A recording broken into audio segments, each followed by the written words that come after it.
Hello gamers, welcome to another build video of Once Human.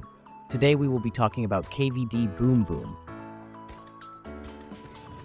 It's a most powerful build of Once Human. I have tried many silos and bosses in pro mode. This build is awesome, huge area and blast damage. Check this out, how fast it kills normal and elite enemies. You have to use Pyrodino as Deviant for maximum damage. See how you can kill Pro Trent. Here's the dummy damage.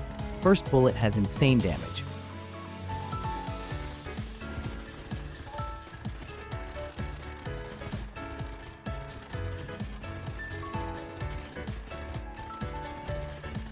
Now it's time for mods and cradles.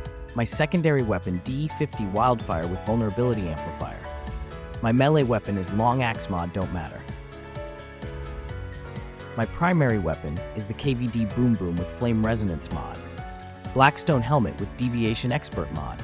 Blackstone mask with blaze amplifier mod. Barbecue gloves with status enhancement mod. Blakestone boots with covered advance mod. Blackstone top with flame resonance mod. Lone wolf pants with reload rampage mod. All mods suffix should be talents. Here are my cradle choose according to your server. Thank you for watching. Like and subscribe.